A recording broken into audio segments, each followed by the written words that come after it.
Hello, everyone, and thank you for joining us on today's webinar, How to Find and Attract Diverse Talent in a Hyper-Competitive Hiring Market. Our presenters today are Cliff Stevenson, Principal Analyst, Talent Acquisition of Brandon Hall Group, and Matt Tacked, Director, Customer Talent Advisory at GEM. I would like to extend a thank you to GEM for sponsoring today's webinar.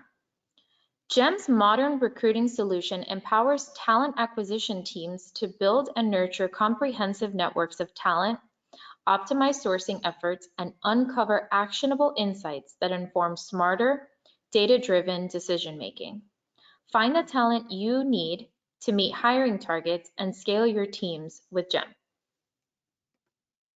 Now, for those of you that aren't familiar with Brandon Hall Group, we are a research and analyst firm that empowers excellence in organizations around the world through our research and tools.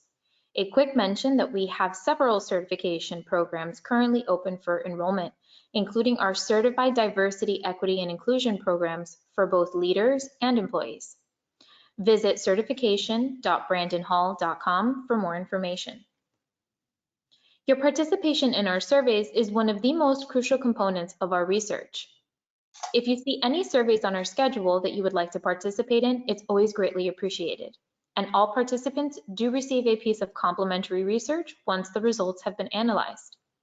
You can also visit our main website, www.brandonhall.com, and click on Open Surveys for the latest list. And finally, a few logistics. This presentation is being recorded. The recording and the slides will be provided to everyone within 24 hours of the webinar in a follow-up email. If you would like to ask a question for our presenters today or engage in discussion, please do so by typing it into the question box for our presenters, and that question box is available on your control panel. If you would like to download a copy of today's presentation instantly, you may also find that in the handout section on your control panel. And without further delay, I'll turn it over to Cliff so we can get started. Thank you so much, Melissa. So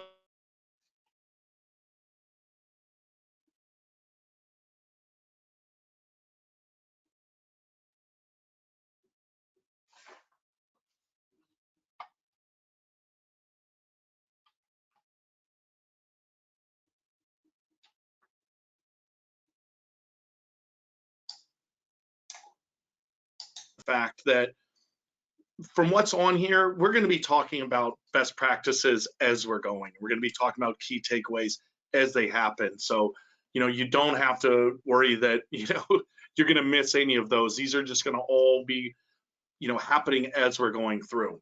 So with that being said, let's kind of jump into what we are seeing in terms of the research and the current state of diversity recruiting. So about a third of organizations are saying that their pipeline is diverse. And I don't think you need to be an analyst to put together the pieces from the second piece of research here that's saying that only about a third of organizations are seeing quality of hire improving by their D&I efforts. Clearly, those two are linked, right? We're not seeing the improvements in quality of hire because we're not creating diverse pipelines. So, Matt, you have some other research to talk us through from what we're seeing as well, from some of what you've been hearing from the sort of ground floor, from the real world out there. So walk us through some of that, if you don't mind. Absolutely. Thank you, Cliff. And great to meet you all. My name's Matt. I lead talent advisory here at GEM. So for those of you who may not be familiar with GEM, we are the modern recruiting platform. And as the modern recruiting platform, we are very lucky to be able to work with great customers to have a large amount of data and a very unique insight into what's actually happening with diversity efforts across all of our customers. So recently this year, we released our 2021 recruiting benchmark report. And in that, we analyzed over 2 million outreach sequences and nearly 12 million candidates who entered the hiring funnel of our customers between September of 2020 and August of this year. And so this report, it has tons of data in it, lots of cool insights. So highly encourage folks to go and download that. But today I really want to focus in on what did we learn about diversity, like the real world diversity outcomes from the recruiting efforts across all of our customers here. So the first insight that I'd like to share, I want to walk everyone through the funnel, right? So we're going to start at the very top of the funnel here, and that's really around outreach. So looking at gender first, we'll dive into race and ethnicity shortly after. But just looking at gender first, we found that across our customers, that male identified talent received 2.3 times more outreach from recruiters than female identified talent. And again, this is across all roles, all geographies for all of our customers. This is a broad aggregate insight here, but we saw that male identified talent is receiving way more outreach at the top of the funnel than female identified talent. So that was interesting to us to be able to actually see that in the data. What's interesting beyond that too, just to go back one slide, please, if we could, is that with that data, we found that the open rates of those emails were largely the same, right? So female identified candidates opened emails at the rate of 82% and male identified opened at the rate of 80%. So very different volumes of outreach, but very similar open rates, right? So that's an interesting insight I want you to keep in mind as we talk through this presentation here. We found one other thing here too, that when we look at engineering roles specifically, this outreach gap widens even further. So we saw that for engineering manager roles specifically, the gap is 3 times. So male identified candidates are getting 3 times more outreach than female identified candidates are for engineering manager roles specifically. So very large deltas in the top of funnel outreach here. And if we go to the next slide, please. So let's dig down deeper into the funnel here. So obviously we have email outreach, then we have open rates, and then next we have reply rates. And so here we also saw a delta between male identified candidates and female identified candidates. We were able to measure these through our platform, and we saw a difference of about 7% here. So male identified candidates get more outreach. They're also more likely to respond to that outreach than female identified candidates. And although this is just a delta of 7%, over time, this yields very different hiring outcomes because the top of the funnel is going to determine the bottom of the funnel, right? So if you have a small top of funnel, you're going to have a smaller bottom of the funnel there. And so this was a very interesting insight for us here. And one of the things that we believe, our hypothesis is that, it may be true that, female candidates may be more selective about the roles that they apply to, but we also see there's an opportunity for companies to look at the quality of that outreach, right? Are they using inclusive language? Are they touting things like benefits? Are they showing that they're a great environment for female identified candidates to work in their outreach, right? So that's an area that companies can focus on to really improve this gap in the reply rate here. So that's one interesting insight that we saw across this research here. So let's go to the next slide, if we could. So we're going to go deeper into the funnel still. So we've covered the outreach piece, open rates, and reply rates across all of our customer data for the last year. Now we're going to go deeper into the actual hiring outcomes of these efforts. So one of the unique things about GEM is that we don't just measure the top of funnel, the outreach piece. We also measure all of the hiring outcomes working in conjunction with many leading ATSs. So we can see, what the actual end-of-day hiring outcomes are for all of these processes. So what we see again, that more male candidates are entering the process than female candidates at a rate of 1.8 times. But that's not where the story ends. What's interesting is that although more male candidates are entering the process, what we found is that for female candidates that did enter the process, in aggregate, they performed better through the hiring funnel. So meaning that when you measure from on-site to offer, 51% of female candidates that we reviewed were able to get an offer versus 42% of male candidates. So it's a very interesting phenomenon that's happening here, that less outreach is happening to female candidates. The response or the reply or the open rates are the same. The reply rates are lower, but then for those female candidates that do get into the process, they actually have a higher likelihood to convert from on-site to offer. So that's a very interesting insight to us as we analyze and look at this data here. One other thing that we found that's not covered in this slide that's very interesting is that on average, male candidates took 5 days longer to hire than female candidates through the process. And there could be a variety of reasons for that, more negotiation of salaries, things of that nature. But that's another interesting insight, is to think through, what's happening there with why that's taking longer in that process. All right. So I think if companies, the takeaway here is that if companies are able to increase that top of funnel with female applicants, they will likely have better hiring outcomes there. But if they don't increase the top of the funnel, then some of the bottom of funnel, interview work, things like that, is not going to yield as much. So it's really a top of funnel issue that's manifesting in recruiters not reaching out enough to female talent at scale here. So we've covered gender a little bit here. Let's dive in a little bit more to cover through what we're going to talk about with ethnicity. So this is another area that we're able to analyze through the GEM platform. And so we looked at this, across the kind of core race and ethnicity breakdowns that many companies use to look at what does this look like top of funnel and what does it look like bottom of funnel. And across all the companies, we saw that there is a delta here, a gap of around 8.7 at the high end for white candidates, and then 7.6 at the lower end for Asian candidates there. And so this to us really speaks to some of the bias that may exist at the top of funnel in many companies that are not including at the top of funnel some folks from different groups, and we're seeing that in different numbers here. So this is really an opportunity for companies and to think about how they broaden the aperture of their top of funnel outreach so that they get more people in from different groups at the top of funnel to raise these numbers up here, and also to think proactively about how they can shift their top of funnel screening processes to be more inclusive to ensure that they're not inadvertently screening out qualified talent here. So this was a very interesting insight for us in terms of top of funnel ethnicity here as well. Let's go to the next slide, if we could. But again, similar to what we saw with gender, we found a very interesting insight when we looked deeper into the funnel here. So what we were able to see is, although there is a gap in terms of application created to pre-interview, right?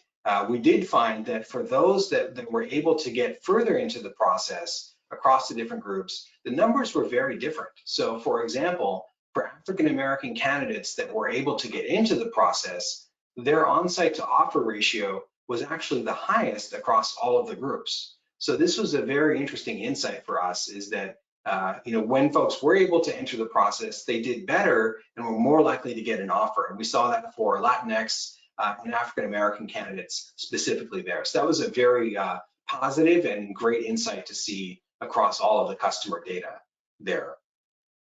When we do look at this for tech roles, these numbers do look different. Again, these numbers are for all roles across all companies.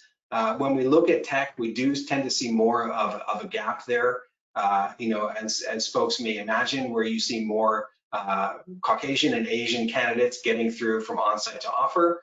So that still does exist within the tech roles that we analyze. But broadly speaking, Black and Latinx applicants were actually getting through the process from on-site to offer at a higher rate than other groups there. So the takeaway that we believe is that, a lot of companies are very focused on how to mitigate some of their interview processes, and that's awesome work, and they should continue to do that.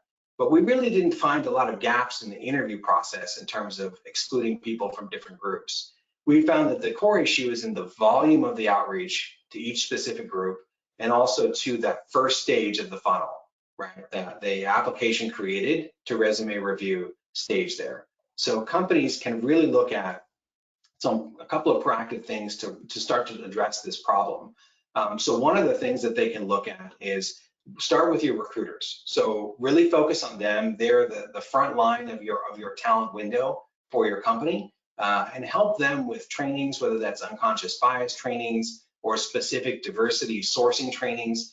We find that yields a lot of good benefit for people that may need more support in terms of where to look, how to evaluate candidates from different backgrounds, and really starting to think about how to widen this aperture of talent here.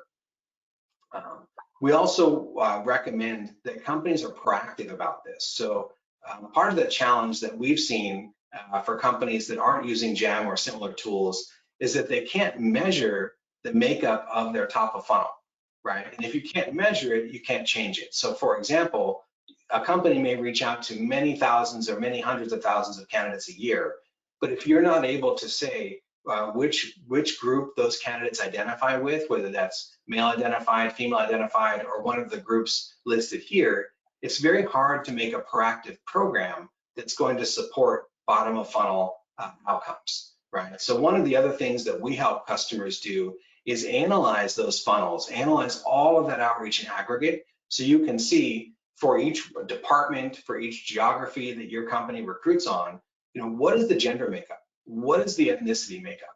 And then also, more importantly, what do you do about that, right? So for example, if you're able to identify all African-American prospects that your company's reaching out to, you can look at that number over time. You can set goals against it. You can see if it's increasing or decreasing, and you can also start to tailor content and outreach that's going to resonate with each group, right? So we really see companies that are successful with this start to take a much more marketing-focused approach to be able to do this at scale. And we'll give some specific examples in our product in a moment so you can see what that looks like. But this is some of the aggregate takeaways here, is that top of funnel issue, not enough outreach is happening, but when the outreach is successful, the candidates do perform very well in the bottom of the funnel here. Excellent. And then I'll hand it back to Cliff for a moment. Yeah, and so, so we talked a little about those, hiring outcomes, right, Matt? Those metrics that are tied to hiring, but it goes even farther than that. I think everyone here is probably convinced of the importance of D&I, but I don't think it's quite understood just how impactful it is. So the green on here, and this is on the left side for anyone that has trouble seeing the colors, or the higher number, kind of spoiler alert, because this is going to go through for the next one as well, is it's always higher for those organizations that have D&I embedded as part of driving their business results, rather than just trying to do the sort of bare minimum, right? If you're just doing it for compliance, you're not seeing these great results in things like employee engagement, employer brand, right? These are the type of things that, really are, go beyond any of the numbers you might have thought of. It has such a broad reaching effect to be able to do these diversity efforts really well.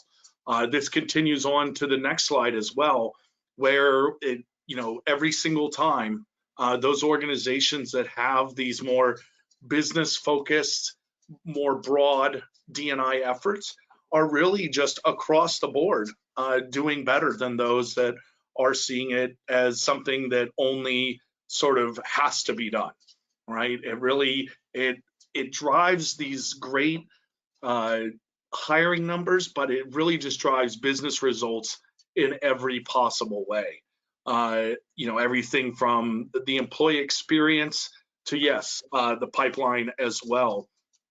And I think it just really shows how important it is to create that mindset, to have that ability to instill like kind of diversity culture, a philosophy within the organization. We're talking a lot about the technology, and that's part of it, right? That's part of how you get there.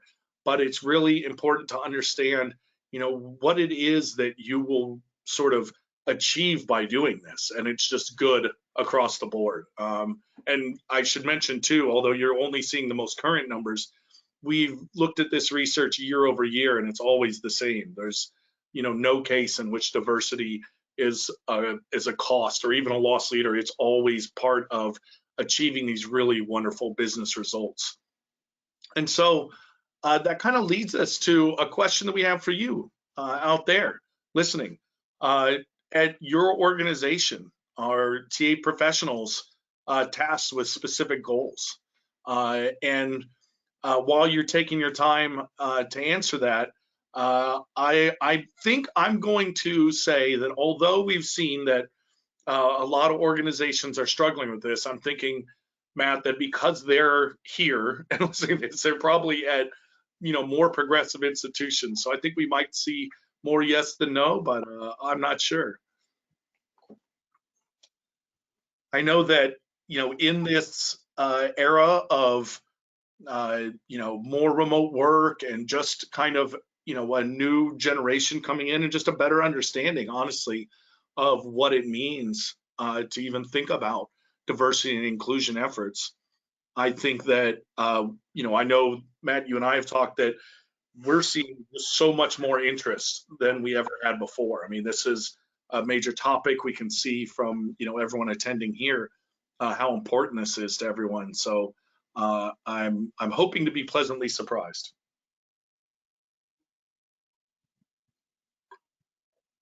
Oh, and it turns out the numbers are almost exactly what we'd seen before. About a third of organizations kind of have those programs in place, including the numbers that are in there. Well, then I guess that sort of, that proves the case for why we're here today, right? So let's talk about how to, improve that right away. And yeah, this is a lot to read, not expecting to go through everything, everybody. You're going to receive these slides. I just want to kind of point out all these different diversity recruitment strategies that are out there. And I'm ranking them from the top. There's nothing missing, which is why there's so many. We can see that even the most common strategy is only employed by less than half of organizations, right? And that's just simply tracking, right? And so when we look at kind of the more modern, the more advanced strategies, which we'll see on the next slide, especially these bottom two that we sort of highlighted here, being able to do adverse impact analyses, setting up diversity referral programs, those type of things, that is something that's completely achievable, right? Through a mixture, of course, of processes and technology and having the right, mindset. But only 1 in 10 organizations are able to do that. So if you're looking for ways to build competitive advantage, and we've seen how impactful these D&I efforts can be, I think that this is a good place to start thinking. If we want to get ahead of our competitors, if we want to have these great results, we need to, look at our strategies and say, what can we do? And what can we do sort of now to move forward and really start getting those, great results that we want to see. Now, there's challenges, of course, right? And this is, I want to point out too, that this is just candidate experience challenges. This is from some research we had done just on candidate research, but I think that this is sort of important because, I'm completely honest, I don't fit into many of the classic diversity categories, but even I have run into struggles with, going out and getting jobs and the job description is incorrect or doesn't speak to me, that it takes too long to get hired. Now multiply that effect for anyone that, is in one of these categories, anyone that is, within a protected class or even just, separate from, the standard hire that your organization makes. Is the job description speaking to them? Is it tailored to them? And if the process is taking too long, imagine, how someone might feel about that, right? They've already, struggled with that. Matt, you had mentioned, the female versus male time. They don't know whether, is this because I'm female or just because they have inefficient hiring, both of which are not good looks, by the way. So, you've got to really think about just the sort of candidate experience altogether. All of these things are things that can be improved, and that affects everybody, right? There's nothing really different about anyone. No one really wants to wait too long from the moment they're trying to get a job to sort of hearing back and going through these very long processes. So I think it's worth mentioning that, these are sort of challenges that we're seeing, because again, this is in that 1/3 of companies, mark that we seem to be seeing, and even seeing from the poll. So there seems to just be some struggles that are happening out there from people that are looking for ways to get to the next level. So part of that solution, as I mentioned, is in technology, because we can improve our efforts and we can look at ways at creating more, tailored job descriptions, more tailored reach out efforts, better ability to sort of track our pipeline. But to be done at scale really requires technology. And almost exactly half of companies put themselves into sort of a middle amount of maturity, right? They're just beginning to sort of look at the technology, starting to change their processes, but they don't have anything that's fully integrated. They don't have the ability to sort of match the data that they're seeing from their diversity efforts to their overall business goals, right? And that's kind of, to use an overused phrase, the holy grail, right? To be able to say, hey, I can draw a direct line between what we're doing here and everything from employee engagement to revenue and profitability. And I think that, that technology is really going to be, that final step. And so, when we talk about that, we look at those priorities. We ask people, what are you looking for in your technology, just in general, and your candidate experience and your talent acquisition technology. Candidate experience right up top.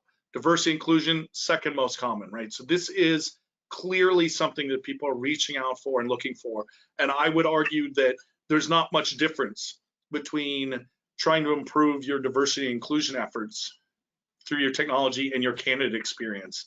There's really one and the same.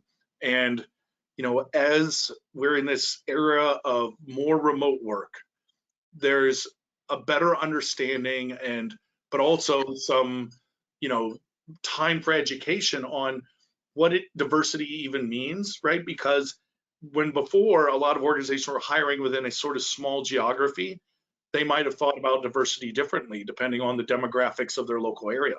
But now that they're saying, oh, we don't mind hiring remote workers, wherever that may be, then they might say, oh, this is, we're running into completely new challenges. Or maybe they're saying now they have the opportunity to meet, some goals, because they're saying, oh, we don't need to just stick within this geography. But it's causing a lot of organizations to make a sort of fundamental shift in how they view, how they view diversity, and of course, what their needs are in terms of technology. And so with that, Matt, you're really, the boots on the ground person. You've seen how organizations kind of take that technology and address those challenges and find success. So if you don't mind, I'd love to, kind of hear some, like you said, real world examples of what it means to take these challenges. I've painted a sort of, I don't want to say negative picture, but, a little bit dire. We got some work ahead of us. So what can be done? And let's hear about what it takes to win at this and get better. Excellent. Thank you, Cliff. Yeah, appreciate that. And I really resonate with what you said there. I think, a lot of us, even outside of diversity in the talent space, we're struggling now because it's, such a hot market, as all of us know. It's a hot market for recruiters, let alone for the people that we're trying to recruit. But I also look at this time as an opportunity, right? We talk about the great reshuffle, the great migration, those things. We like to refer to that as the great attraction, right? So to your point, Cliff, like we're able to, not be geographically constrained and look outside of where we may have normally looked. And that's going to open us up to a lot more diverse prospects and candidates that we can nurture and hire over time. So I'm actually really excited about this time so that we can actually think differently about how we've been approaching this challenge and what we can achieve together going forward. So with that, really want to dive in here and get tactical with everyone and share kind of 5 quick examples that you can apply, you can think through today, and then also share a couple of examples of how our companies and customers that we work with have done this on their own here. So let's go ahead and jump to the first one here. So this first piece, this has been new to me since I joined GEM, and I've been very impressed with this strategy that I'll talk about here. And this is really a reshift to how many companies approach diverse recruiting or diversity recruiting. So a lot of times people are familiar with things like the Rooney Rule or having like specific percentage requirements for candidates that are interviewed for a role. We actually don't do that here at GEM in that particular way. And the reason we don't is because it's very hard to track that data over time, right? So a lot of times companies get hung up in measuring the precise percentage of male or female candidates for a specific role. And a lot of time is spent on that and less on the attraction piece, where we've seen the primary challenge is for many different groups. So what we do at GEM, we actually approach this differently. We do it sequentially.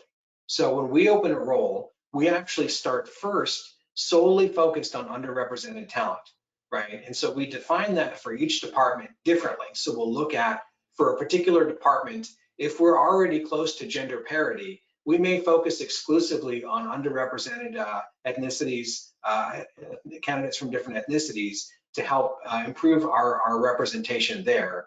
And we'll start with that piece first. We'll do that for a period of a few weeks until the point where we feel we've exhausted the pool for that market. Only then will we open it up more broadly to any candidate that may be qualified that wishes to apply. And so by being intentional there and doing diversity first, placing that at the forefront of our efforts, we found a lot of success with that. And we feel we've been pretty impactful in terms of increasing the representation across the different teams here internally at GEM. So this is one I would encourage folks to try and to position to their teams internally for at least a certain subset of roles. Start with diversity first. Do that for a period of, even if it's for a week or 2 weeks, starting with that first, seeing where you're able to yield there with that proactive effort, and then opening it up more broadly after that. A lot of companies are doing this as a pilot, and we're seeing a lot of success with this type of work across our customers there. So this is definitely something that I would start to look at internally if you haven't done so. And then on to the next one, if we could.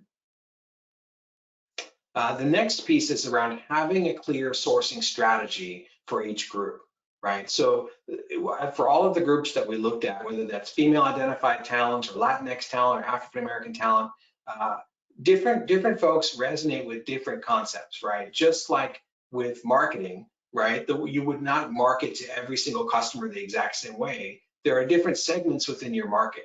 So being really intentional to think about what each segment cares about, what they value in a job, what they value in the career proposition your company's offering, and even working with your marketing team to help to set that up is very successful. So for example, just looking at it through gender, you might partner, if you have an internal ARG at your company focused on women, you might work with them, you might interview them, you might try to understand what things do they look for when they're looking at jobs, what things do they dislike when they're looking at jobs, and really taking a market-based approach to understand what they care about. If you do that, then you can actually weave that messaging into your outreach to improve that conversion, right? So that's something that we see proactively. The best companies, they have that set up for each of the groups that we mentioned on the previous slides. And that's, specific talking points, employee value propositions, benefits, and then also messaging that resonates, right? So they have people that identify with each of those groups, review the messaging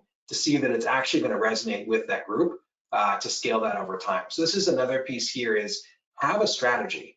Another piece to this also is partnerships, right? So the messaging is a key part, but also identifying what are groups out in the community that you can work with that have relationships or have connections to this talent you're trying to engage. So, at previous companies I've been at, we've partnered with various different groups like the Anita Borg, Women in Product, Tech-Area. There are many different great organizations that are already doing work in this space aligned to each group. Seek them out, partner with them. That can be another way to accelerate your efforts and tie it into a strategy for each group here. But the point is, you want to have a separate defined strategy for each demographic so that you can measure it over time. And then next slide, please. All right. Another piece we'll touch on here is about leadership hires. So This is an area where a lot of companies have real challenges when it comes to widening the aperture for talent. Specifically, a lot of these hires tend to be referral-based or network-based, and what that can yield is a very non-diverse leadership team that has real implications for broadening diversity across the entire company. If the leadership team isn't diverse, it's likely that the rest of the company is also not going to be particularly diverse, right? For a variety of reasons that we won't go into here. But what we do here specifically with our leadership team is we proactively encourage them to make relationships in each community before hires are made, right? So we don't wait until a role is open for a senior role here and try to get diverse candidates at that time. We actually task our leaders with going out and meeting, for example, female product leaders or Latinx engineering leaders, right? And building those relationships in advance of the need, right? So that we're already building that network proactively at the leadership level. And so when it comes to referrals or initiating some of these leadership searches, they're diverse by design, right? We're not in a reactive state, we're in a proactive state, reaching out to that network that we're investing in building over time here. So that's what we do specifically with leadership hires, and encouraging your leaders at your companies to do this is something that we've found great success with here. And the fourth one is about investments, right? So I think we saw in the poll question that a lot of teams don't have specific goals tied to diversity recruiting. Another key part of that aligns to those goals is having the investments that support goals once they're established, right? So if you have a goal and there's no investment in it, it's going to be very unlikely that the company will hit that goal. And so another piece here is to really, as TA leaders, have a proactive conversation with your business stakeholders internally about these investments, right? One of the ways that we see very successful companies do this is they tie the diversity goals or the need to diversify the workforce to the company's overall corporate goals, right? So you can look at, if you're at a public company, look at your company's 10K. They're going to have all of the company's goals and risk factors outlined right there.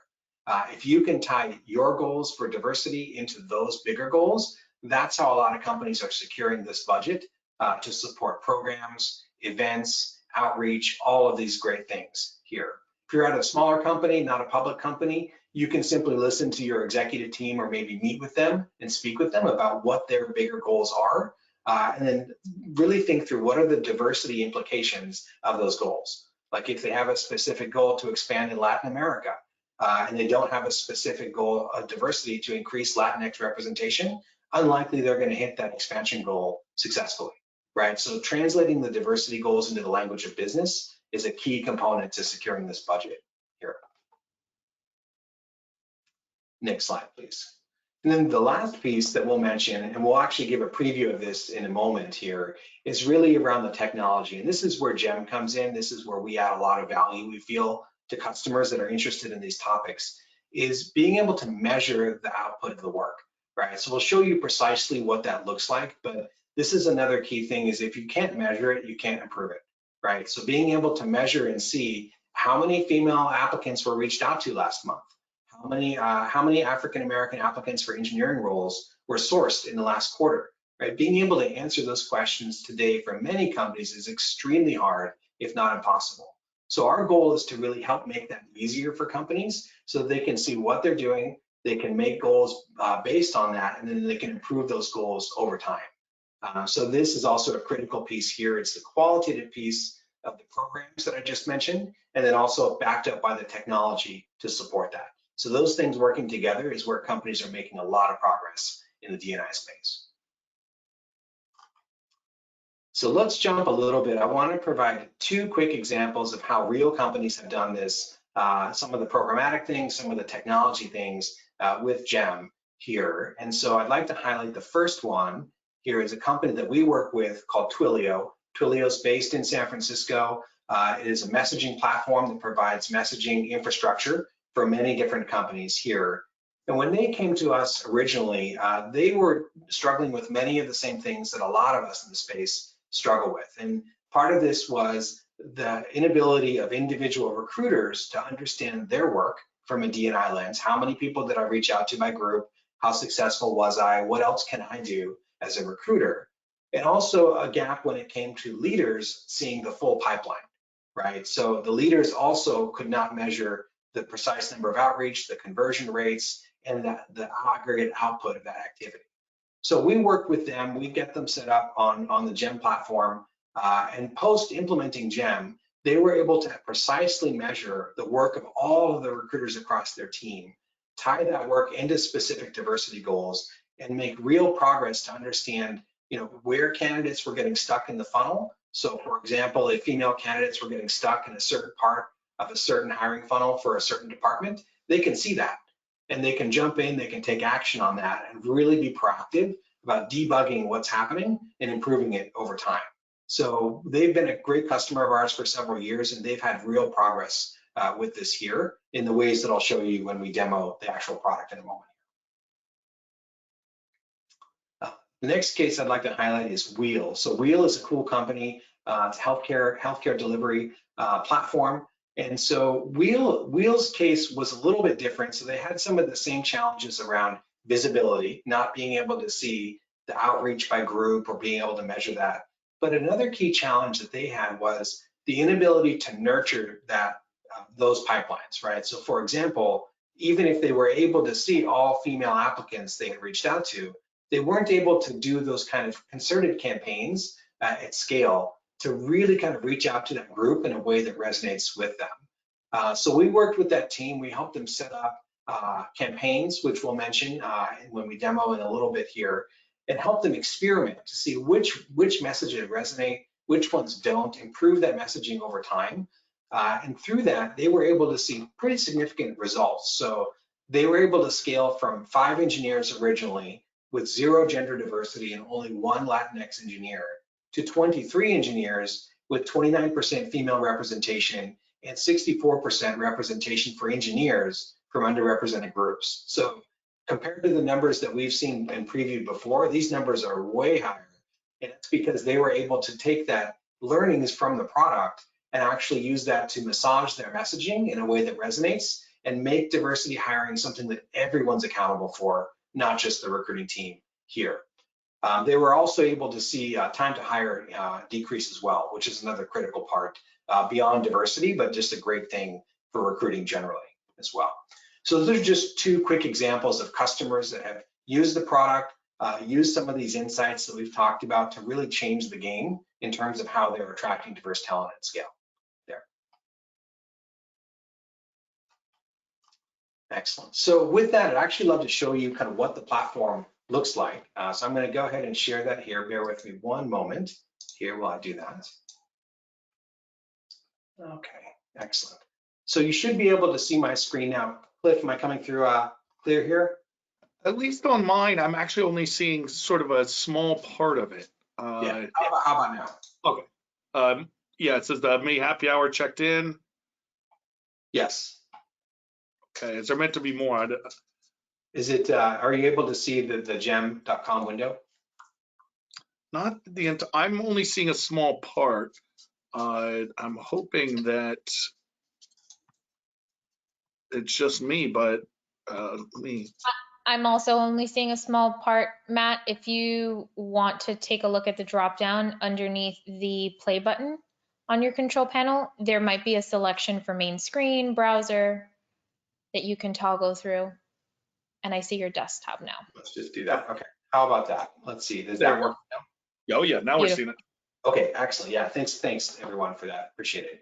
So this is the GEM platform. There's a lot in here. So we will definitely not be covering all of the elements. I'm just going to highlight some of the key things for diversity and inclusion that I think will be relevant here.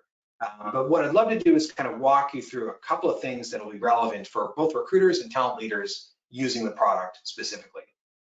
So one of the things that we have within GEM is we actually infer gender identity and also ethnicity across all of the prospects, which is really powerful and unique because it ties into that measurement piece that we talked about earlier.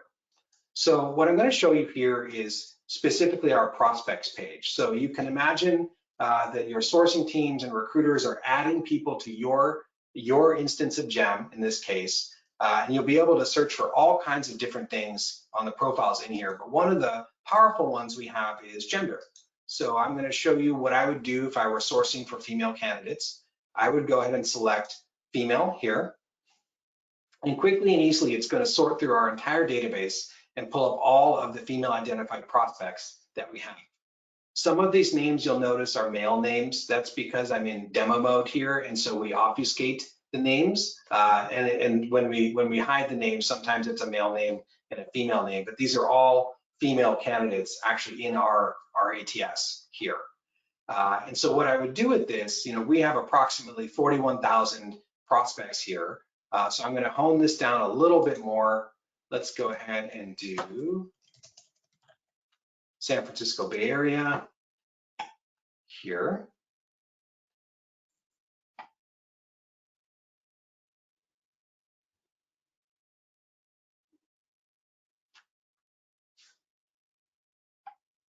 Okay, just give this a moment to load here.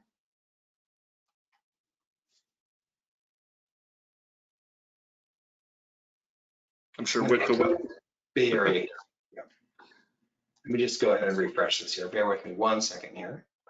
Yeah, I'm sure with the webinar software going at the same time. Oh, there it went. Yeah. Give me just 1 second here. All right, excellent. So what I'll do here, so what I would do as a real life use case is I would select, I'm only going to do 3 here, but I could select all of the women in this project as an example, or this search as an example, and add them to a project. So I'm going to go ahead and have a project here. This one I would call it Women in Tech, for example. And this is going to allow me to measure and understand how many women I'm reaching out to and what's the impact of that outreach. So I'll go ahead and add them to that project here. And then what I would do, if I were, actually working on that project, I would send them a series of messages that you can generate through GEM. These are automated emails, they're customized, they're amazing. And then what we can also do is measure that outreach over time. So as I load this here, so this is our outreach dashboard. And this is based on, if you think about, you have 100 recruiters on your team or 5 recruiters on your team, it's going to measure all of their outreach over time. And so we're going to look at here overall. Okay. And then what we're able to do is then look at a breakdown by gender to really get a sense of how our outreach is trending. So we can see this is in aggregate for this company that they have sent 24,511 emails, and we can see that precise breakdown by gender, right? So that talks to the top of funnel challenge we talked about. We can now measure it and see how many we're sending, how many were opened, how many replied, and then how many were interested. When this connects to the ATS, it's even more powerful, but we can do this with one click with gender and also with race, ethnicity as well. So this is really powerful to look at this, and you can use this with your stakeholders to see, what is our outreach to Black candidates month over month. We can look at that really quickly here, parse through that, and we can see what that looks like each month. And so this allows us to actually set goals for that top of funnel, measure those goals, and actually hold ourselves accountable to them here. You can do a lot more granular filtering. You can get down to departments or geos. There's many more filters we can do here than we have time for, but this is a really key thing to measure the outreach here. I'm going to show you something that's even more powerful here that we call pipeline analytics. So pipeline analytics is our analytics platform, and this measures everything in GEM, but also your ATS. So we work with several leading ATSs, Greenhouse being one of those here, and I'll show you what that looks like here. So let's imagine if I'm working on diversity initiatives at my company, I can go into here and I can look at, pull this up here, all of the recruiting activity that's happened for this year, right? So as I load that here, I'm going to be able to see all of the sends that happened through the GEM platform, all of the replies, and then all of the interview outcomes for each of these areas here. So I can see the pass-through rates from phone interview to on-site to offer to hired. All of that is highlighted right here. But what gets really powerful is when we overlay the diversity analytics. So here, what we can look at is we can look at that by gender.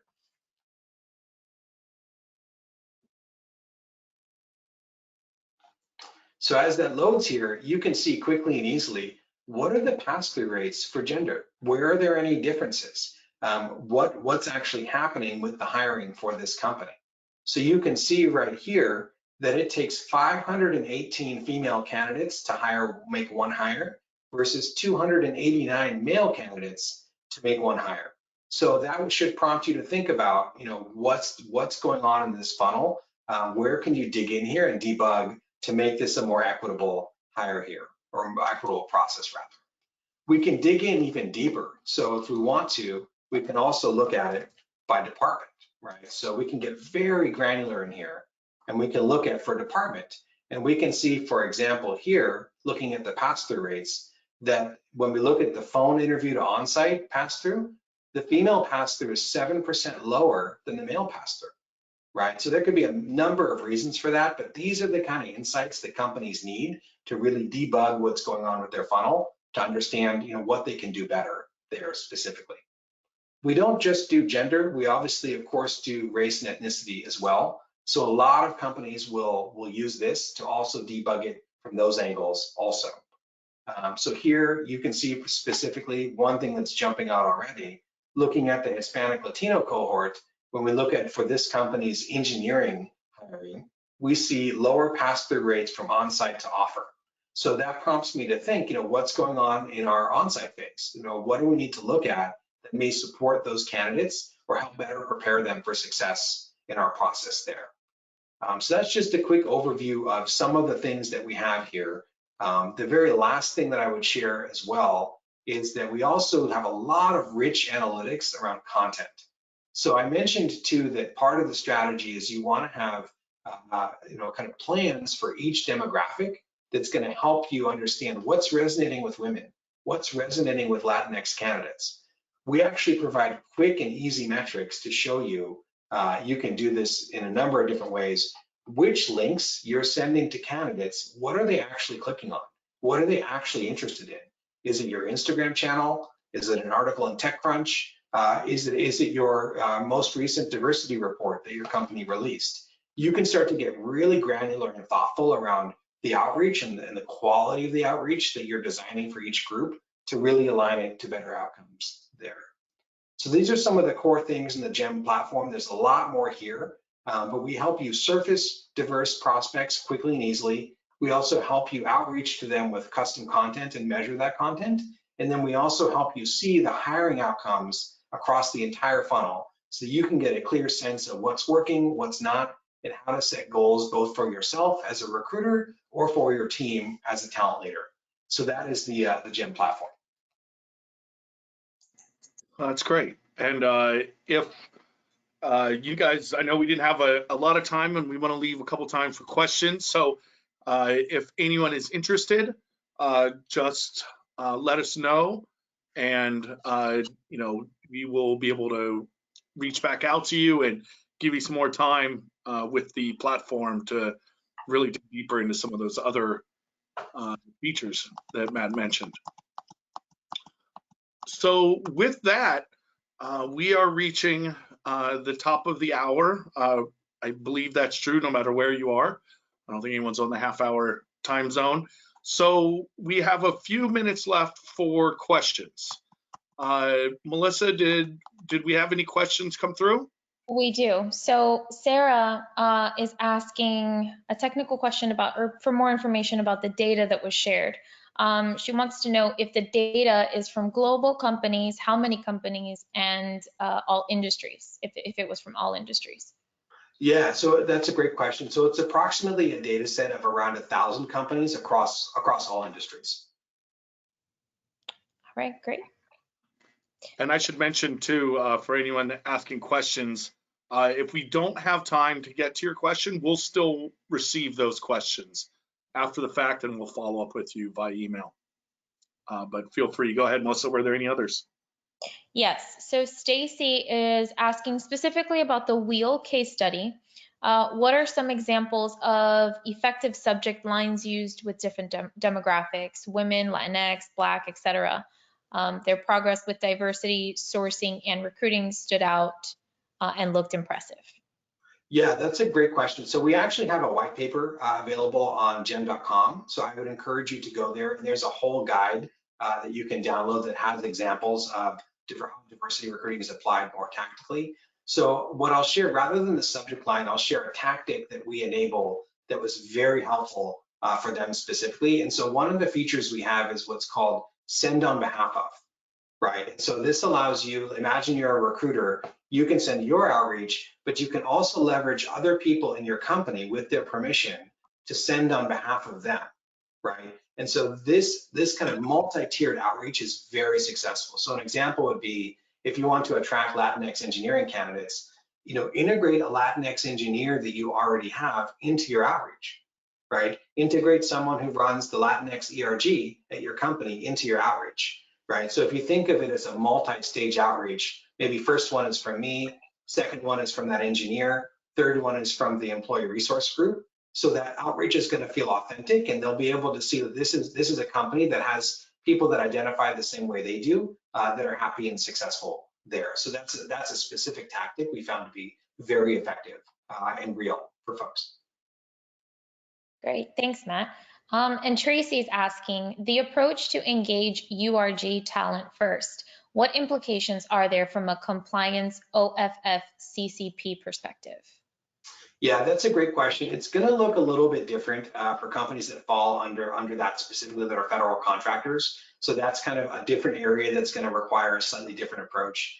I think we find that approach works best for smaller and for growing companies that have more flexibility there to tailor their process. But we also find that that's actually in some ways more important, right? Because when you look at the big companies, a lot of them, they're dealing with diversity decisions they made 10 years ago. Right, like their leadership team is built in there because of strategies and plans they didn't have in place 10 to 15 years ago. So we think with that flexible approach I outlined for smaller companies that are not federal contractors specifically, they can build out those teams as diverse by design from the beginning to really see the benefits of that in 10 to 15 years time. Yeah, and I'm going to mention too, like you said, Matt, a lot of these things, even if it was little or as much time as 10 years, however you define it, diversity has gone under a big change. It went from being something that, all right, we've got to address a diversity issue, and it had a sort of beginning and an end. Okay, we've done this, we've achieved our goals, rather than being woven into sort of the fabric and the culture and just how you go around doing your business. So it's always worth revisiting sort of those processes, because things that were put into place a while back tend to sort of take a different, sort of no longer effective approach. All right, great. And one last question. What do you recommend when leadership is resistant to diversity efforts? Yeah, always tricky. I'd say some of it is in showing, some of the data around just all the great effects that can happen. All the, positive results, all that sort of research, because I do think, if we talk again about 10 years ago or even longer, some of that idea was, okay, this is going to cost us money to do this, but we have to, which is obviously the wrong way to go about it. Instead, say, how can we do this? Because it's going to be so great when we achieve all these goals. Matt, you look like you're about to say something now. Yeah, I mean, I would definitely agree with all of that, Cliff. I think, you have to meet them where they're at. Right. So if an appeal to it being the right thing to do doesn't work, and it won't always work. Some people don't see it that way, although they should, but they don't. And so I think they're, tying it into business outcomes or business risk can be a way to kind of bridge that divide. So don't approach it from this is something we should do because it's the right thing to do. If that messaging doesn't get you your desired result, approach it from, these are our business goals. Like, our business goal is to expand in these states. These states are more diverse than the state we may be in. Right. So to expand there, we need to have a more reflective workforce of the people who live in that state. Right. Things like that help them see the dollars and cents of it. The cost of not doing it can help to bridge that divide a lot, but not an easy conversation for sure. No, not at all. Well, it looks like we've reached. Oh, go ahead, Melissa. Yep, I was going to say the same thing. Wrap it up, Cliff. You got it. Well, we have reached our time. Like I said, if you have any questions, you still have time to put them in and we'll get to them. Otherwise, I want to thank you all very much for joining us.